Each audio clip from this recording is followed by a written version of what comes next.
Hello friend, today's my presentation topic is the political of sketches of voice of Nagugi's A Grain of Wheat in paper number 14, the African literature. Introduction. Nagugi's has present his ideas on various factors like as literature, culture and political through the novel, essay and lecture, which is collaboration in homecoming, writing in political, barrel of a pen, moving the center and pen point, gun point and dream. In decolonization, the mind of the political of languages in African literature, Nagugis has mentioned that African languages literature is the only authentic voice of African and stated his own intention of writing into only in reputation as one of the Africa's most articulate social critic. Continue. Nagugi's third novel, A Grain of Wheat, which set background at Kenya on the event of independence, deals mainly with the event leading up to independence that culminated in the formation of a party led by Jomo Kenyatta and Harry Tuku in the struggle for freedom. However, it was the story of the white men who established the rules and right to suppress the freedom struggle and capture in the imprisoned member of the Mau Mau.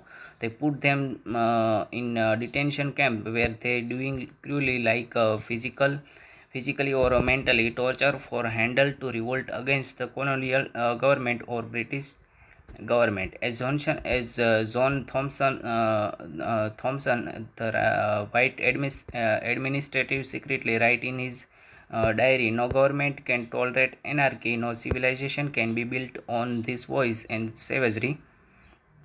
Mau Mau is a evil, a movement which is, if not sack, will mean complete destruction of all the values of which our civilization has thrived on.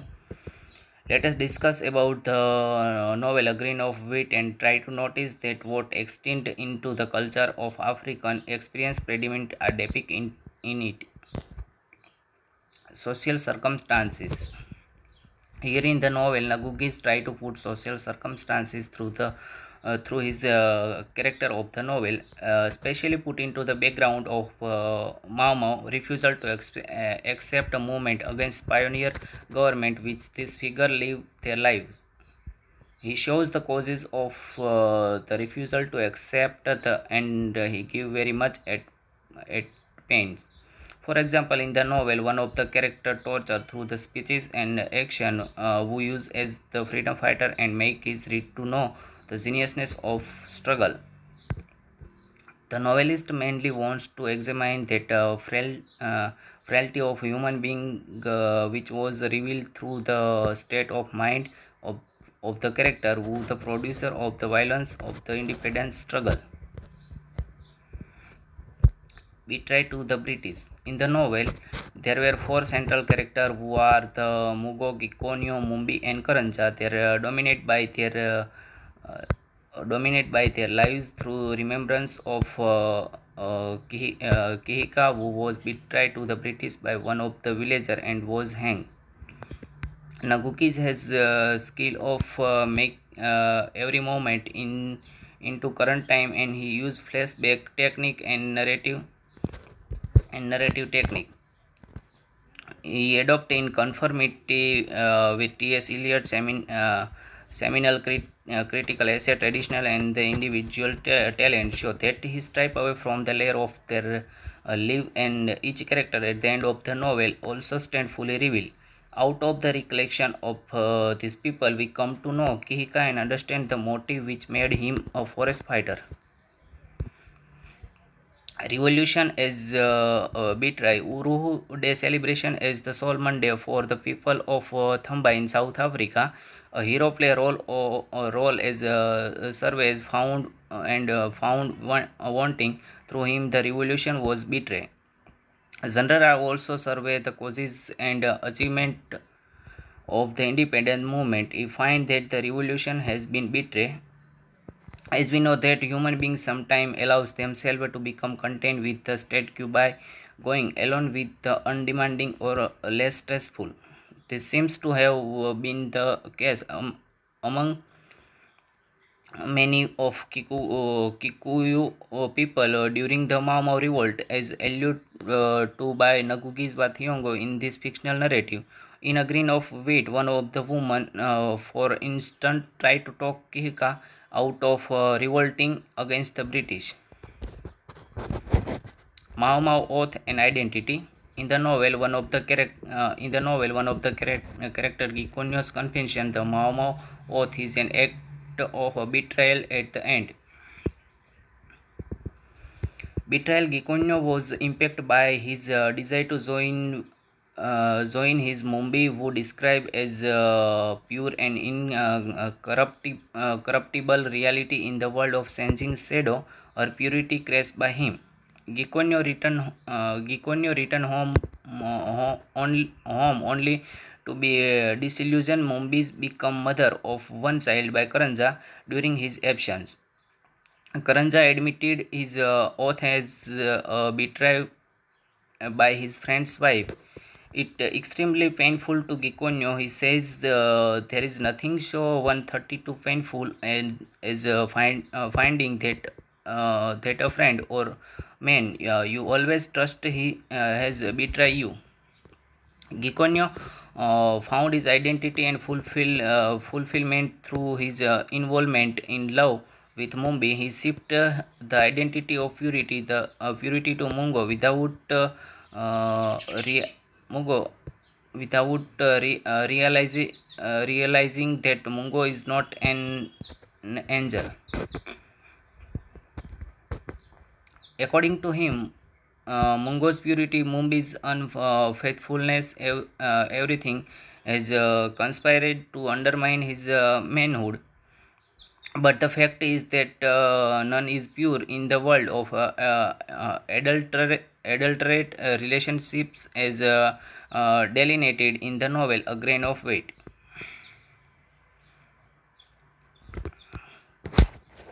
Mugo as a hero or betrayal. The novel begins with Uruhu celebration. Here Uruhu means freedom or fight for the independent, but in the novel, after few days away, Mugo faced with new challenges. The party has questioned that he was a hero of the Kenyan struggle who led to the Uruhu ceremony in Thamba. He must now came to terms with himself. The honorable course is to admit to himself his own perfection and frailty, and to confession the responsibility for Kihika's death before the village. Who is real enemy? The challenges laid before Kihika and Mugo differ in several respects. Kihika's enemy was the British plan and external threat. His strategy was that physical combat in which he risked his life. I contrast that Mugo's enemy is his own fears and desire. He has an internal mental struggle in which he may lose both his life and his fragile honor. Kihika's objective has clear and straightforward in front of explosions of the British, but Mugo had less obvious, and his reward is less certain, for there will be honor when Mugo, true to himself, at last admits his crime. Struggle of Kenya. Kenya was colonized by the British in 1895, and it was the independent until 1963. In the subsequent years of the country struggled to negotiate a post-colonial reality in which the division caused by political and economic oppression. The emergency violence, racism, exploitation, or rivalry and competition amongst Kenyan, and psychological trauma and endure and depending. Even though Nagugi did not take his reader into the day after colonial Nagunis hinted at the difficult and character will face. The Thompsons claims that Africa will away need Europe may not be true in the sense he wishes to be, but it was present in that Europe involvement in the reign can never fully be erased. Finally, on a more personal level, all the characters live the effect by the colonial weather. They are in the detention camp in the movement or losing their homes and land or try to repair their fractures, families or dealing with paternalistic colonial administrator. Role of women and children. Some outsiders probably thought it cruel and barbaric that so many innocent lives were taken during the revolt, especially those of innocent children who had no say or part in the matter. Moreover, thought otherwise and felt that all opposed to the revolt should be put to death. Interestly, some in the later group were women who were determined to help in every way they could to end their suffering under British rule. Thus, Nagugis Bathiongo insightfully employs fictional characters such as Nazari, Wambuku's friends, to illustrate that sentiment. Unlike Wambuku, who was unwilling to live outside or her comfort zone, Nazari had an entirely different view on the matter. See thou partly but of her love for Kihika is determined to help Kihika fight against the British in an effort to prevent them from exercising dominance over their land. Even though petite in the stature, Nazari was depicted as being robust, detest woman's weakness, and at one stage call but reward the forest, promising Kihika's that she will join him in the fight against the British. Conclusion. At the end of the conclusion, other hand, one can only speculated about what would have happened if the uprising had not taken place. Would Kenya still have been under British rule, or would the Kikuyu still have been deprived of their land today? I am of the opinion that Ngugi wa Thiong'o proficiently accomplishes bringing history to life a grain of weight. His depiction of the role of woman during the Mau Mau emergency was a detailed corresponding of what actually occurred, hence as an extremely insightful piece of literature. Thank you.